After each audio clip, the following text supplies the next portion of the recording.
जय शिव शंकर चाचा जी। जय शिव शंकर कुमकुम बिटिया। जय शिव शंकर मौसी। जय शिव शंकर कुमकुम बिटिया, अपनी साइकिल दौड़ाती हुई कहाँ जा रही है?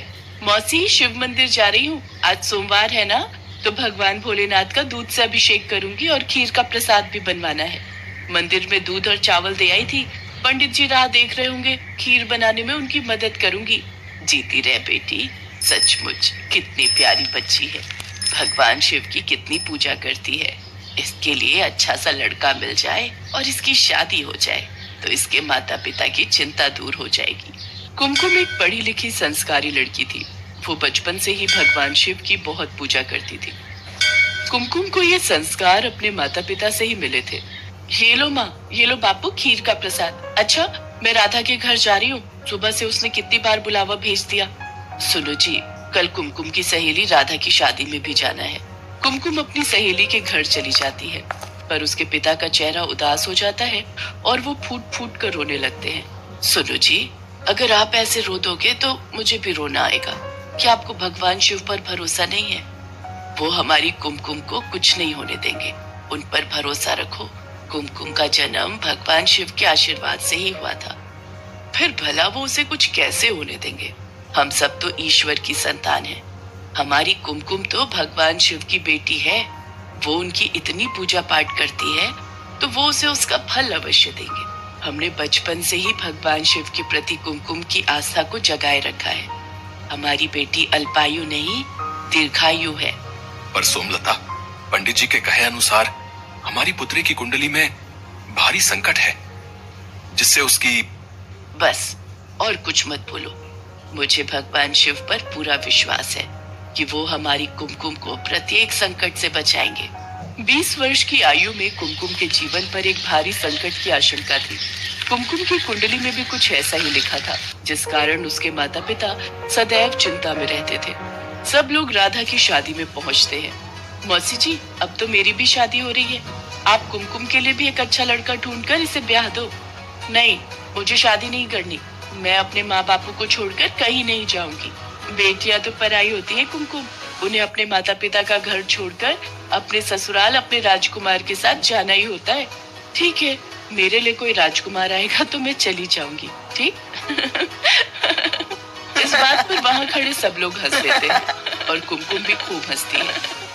कुमकुम की माँ अपनी बेटी के चेहरे पर शादी के लिए खुशी देख रही थी, पर कहीं ना कहीं वही डर फिर से था। राधा की शादी हो जाती है। कुछ दिनों बाद गांव की एक बस अमरनाथ यात्रा पर जा रही थी। कुमकुम के माता पिता ने उसके चाचा चाची के साथ अमरनाथ यात्रा पर जाने की आज्ञा दे दी। 2 दिन बाद कुमकुम का जन्मदिन था। इसी चिंता में उसके माता पिता भगवान भोलेनाथ का ध्यान कर रहे थे। उधर कुमकुम अपने चाचा चाची के साथ अमरनाथ की यात्रा के लिए चढ़ाई आरंभ करती है।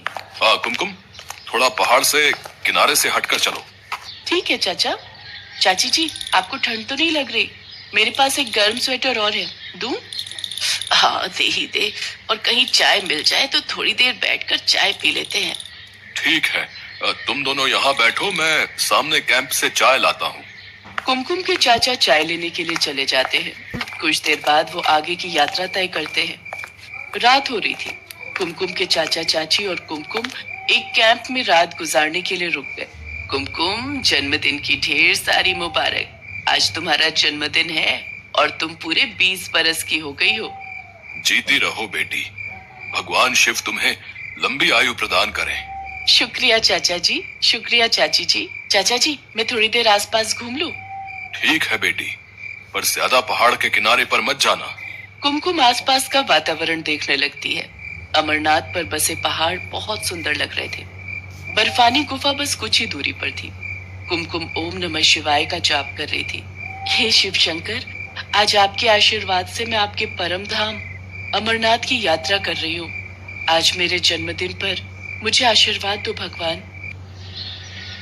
अगली सुबह कुमकुम और उसके चाचा चाची आगे का रास्ता तय करते हैं। ऊंचे ऊंचे पहाड़, नदियां देखकर कुमकुम का मन बहुत खुश हो रहा था। तभी कुमकुम का पैर पहाड़ के किनारे से फिसल जाता है और वो चिल्लाती हुई नीचे खाई में गिर जाती है। उसके चाचा चाची का रो रो कर बुरा हाल था। अरे, अब कोई मेरी बच्ची को बचाओ। हे भोलेनाथ, मैं अब भैया भाभी को क्या जवाब दूंगा? हे शिव शंभू, आज कुमकुम बिटिया का जन्मदिन है। भैया भाभी को जिस बात का डर था, अगर वो बात सत्य हो गई तो आप पर कौन विश्वास करेगा भगवान। कुमकुम तो आपकी बहुत पूजा करती है, आप पर बहुत विश्वास करती है। उसने अभी इस दुनिया में देखा ही क्या है। भगवान उसे बचा लो, उसे कुछ नहीं होना चाहिए। भैया इतनी खाई में गिरकर बचना मुश्किल है, अब तो भोलेनाथ ही कोई चमत्कार कर सकते हैं। सुरक्षा कर्मियों की टीम ढूंढ रही है, पर अभी तक लड़की का कुछ पता नहीं है। पुलिस भी आ गई है, लड़की को तलाश कर रही है। सब लोग कुमकुम को तलाश रहे थे, पर वो कहीं भी दिखाई नहीं दे रही थी। उधर कैलाश पर्वत पर माँ पार्वती भगवान शिव से बोली, प्रभु, कुमकुम आपकी बहुत भक्ति करती है, उसे जीवन दान दीजिए, उसकी रक्षा कीजिए। अपनी समाधि से उठिए, अपने नेत्र खोलिए प्रभु। आपकी पुत्री कुमकुम इस समय विपदा में है। वो आपके दर्शनों के लिए अमरनाथ यात्रा पर आई है, इसलिए उसके विश्वास को टूटने मत दीजिए। उठिए प्रभु, उठिए। देवी पार्वती के पुकारने पर भगवान शिव अपने नेत्र खोलते हैं। देवी पार्वती, आप तो जानती हैं, जो भी भक्त सच्चे हृदय से मेरी पूजा और भक्ति करते हैं, मैं उनके जीवन के सारे संकट दूर कर देता हूँ। जो भी भक्त मेरी शरण में आता है, उसे मैं कोई कष्ट नहीं होने देता। कुमकुम ने सदैव मेरी पूजा और भक्ति की है। मैं उसके जीवन पर आया संकट दूर करके आज उसे दीर्घायु प्रदान करता हूँ।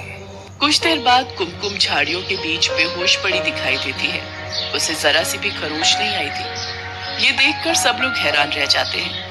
कुछ देर बाद कुमकुम को होश आता है। सब लोग इसे भगवान शिव का चमत्कार मानते हैं और ओम नमः शिवाय का गुणगान करते हैं। कुमकुम अपने चाचा चाची के साथ बाबा बर्फानी के दर्शन करती है और उनसे आशीर्वाद प्राप्त करके खुशी खुशी घर लौटती है। कुमकुम के माता पिता को भी सारी बात पता चलती है। वे भी भगवान शिव को धन्यवाद कहते हैं। भगवान शिव की उपासना और पूजा से आज कुमकुम को नया जीवन दान मिला था। सब लोग भगवान शिव को धन्यवाद कहते हैं। कुछ समय पश्चात एक बहुत ही संपन्न परिवार में कुमकुम का विवाह हो जाता है। आज भगवान शिव की कृपा से कुमकुम अपने जीवन में बहुत खुश थी।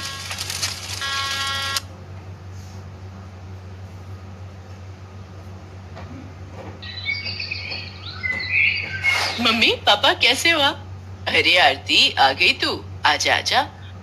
दामाद जी कहाँ हैं? बस आ ही रहे मम्मी, बाहर गाड़ी पार्क कर रहे हैं। अच्छा अच्छा, तू खड़ी क्यों है? आजा बैठ ना। आप बैठो बेटा। और सुनाओ, कैसी हो? और घर में सब कैसे हैं? मैं ठीक हूँ पापा, और घर पर भी सब अच्छे हैं। मम्मी देखो, मैं आप सबके लिए गाजर का हलवा लेकर आई हूँ। अरे वाह भाई वाह। माधुरी बेटा, जल्दी से यहाँ आओ। और हाँ, रसोई से जरा प्लेट्स लेती आना, सब साथ में बैठकर गाजर का हलवा खाएंगे।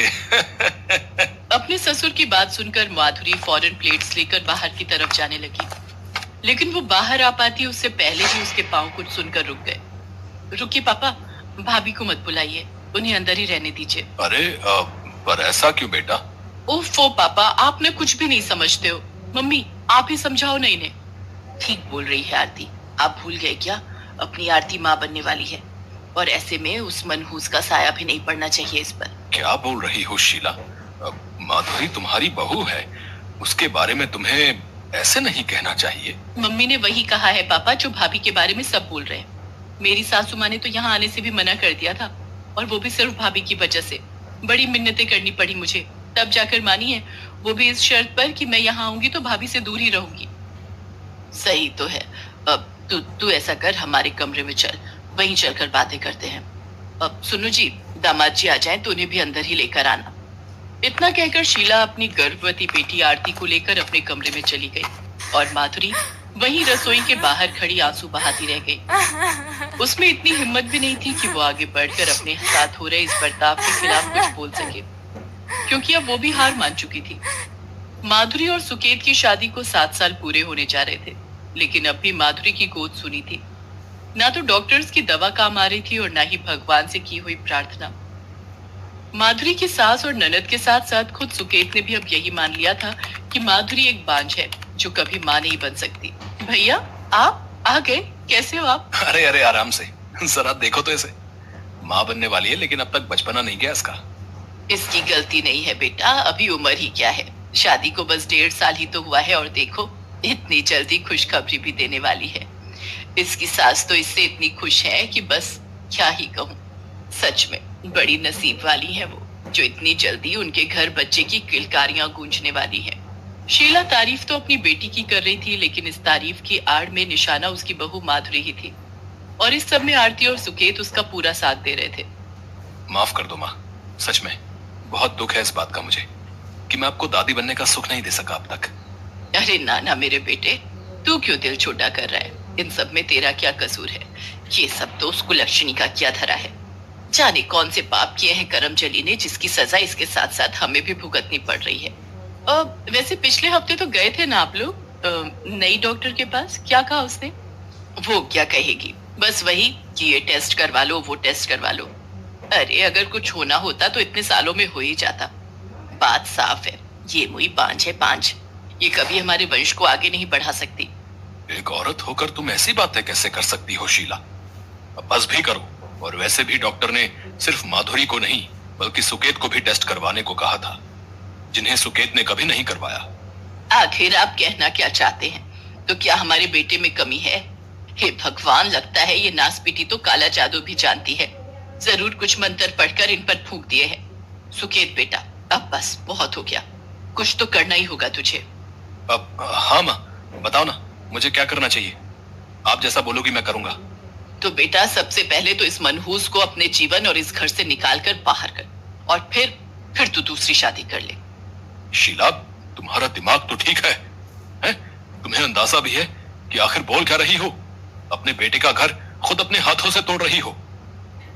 तो अभी कौन सा बसा हुआ है इसका घर? ये इस घर पर और मेरे बेटे पर सिवाय बोझ के और कुछ नहीं है। जब बच्चा ही नहीं दे सकती तो क्या काम है इसका घर में? झाड़ू पोछा और खाना पकाना तो हम काम वाली से भी करवा लेंगे। आप बिल्कुल ठीक बोल रही हो माँ। अब तो मुझे भी यही लगने लगा है, जैसे इस औरत से शादी करके मैंने अपनी जिंदगी की सबसे बड़ी गलती की है। लेकिन अब मैं इसे और नहीं झेल सकता। मैं इसे छोड़ दूंगा और फिर आप जिससे कहोगी मैं शादी कर लूंगा। सुकेत, अपनी माँ की बातों में मत आओ तुम। कुछ ऐसा मत करो जिस पर कल को पछताना पड़े तुम्हें। वो बेचारी बिन माँ बाप की बच्ची है, उसका हमारे सिवाय और कोई नहीं है। उसे ऐसे छोड़ दोगे तो कहाँ जाएगी वो? पूरे घर में सिर्फ माधुरी के ससुर सुदर्शन ही थे जिन्हें उससे हमदर्दी थी, लेकिन इस बार उनकी कोशिश भी काम नहीं आई, क्योंकि शीला और सुकेत फैसला कर चुके थे। नहीं, भगवान के लिए ऐसा मत कीजिए, मुझे घर से मत निकालिए। मैं कहाँ जाऊंगी? मैं आपकी पत्नी हूँ, इस घर की बहू हूँ मैं। नहीं, तू बस एक बोझ के सिवाय और कुछ नहीं है। 7 साल हो गए शादी को, एक बार भी तेरे पेट में बच्चा नहीं आया। और तुझे क्या लगता है मैं तुझे बिना वारिस दिए जिंदगी भर इस घर में मुफ्त की रोटी तोड़ने दूंगा? ऐसा मत कहिए, मुझे विश्वास है कि भगवान मेरी प्रार्थना जरूर सुनेंगे और एक दिन जरूर मेरी गोद भी भरेगी। फालतू बातें मत कर। अरे तू तो इतनी बड़ी मनहूस है कि पैदा होते ही अपने माँ बाप को खा गई, और फिर उस चालू मामा ने मर दिया तुझे हमारे सिर पर, और फिर ऐसे गायब हो गया जैसे गधे के सिर से सी। लेकिन अब बस, अब बहुत झेल लिया तुझे। सुकेत बेटा, चल निकाल इसे घर से बाहर।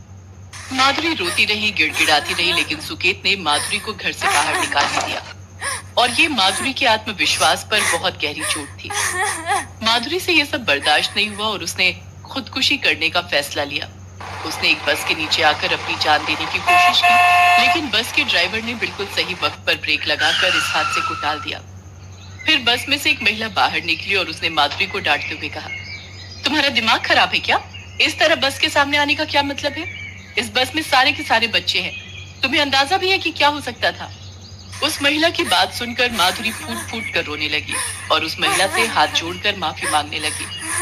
अरे तुम ऐसे क्यों रो रही हो? कोई बात नहीं, लगता है बहुत परेशान हो। ऐसा करो, मेरे साथ चलो, हम बैठकर बात करते हैं। उस महिला का नाम ममता अग्निहोत्री था और वो शहर में एक बड़ा अनाथ आश्रम चलाती थी। उस बस में उसी आश्रम के बच्चे थे जिन्हें देखकर माधुरी अपनी तकलीफ कुछ ही मिनटों में भूल गई और मुस्कुराने लगी। हाँ, तो बताओ कौन हो, कहाँ से हो, घर परिवार कहाँ है तुम्हारा? घर था, अब नहीं है। परिवार भी था, लेकिन अब नहीं है। कुछ नहीं है मेरे पास और इसीलिए मैं मर जाना चाहती थी।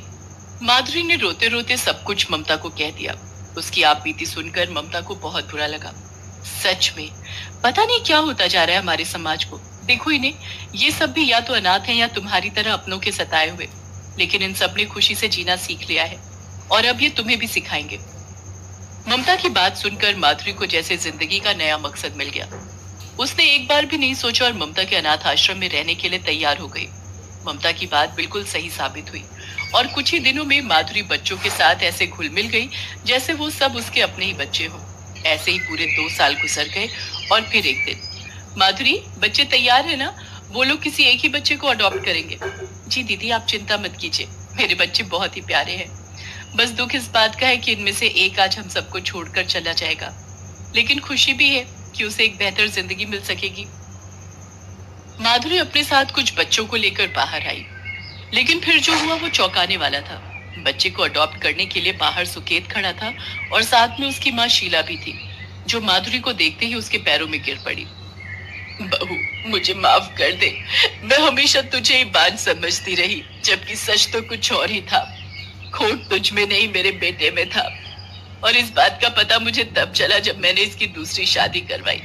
इसकी बीवी इसे छोड़कर जा रही है, उसे बच्चा चाहिए लेकिन ये उसे बच्चा नहीं दे सकता, तो हम यहाँ बच्चा गोद लेने आए हैं। लेकिन देखना भगवान ने कैसे सब ठीक कर दिया।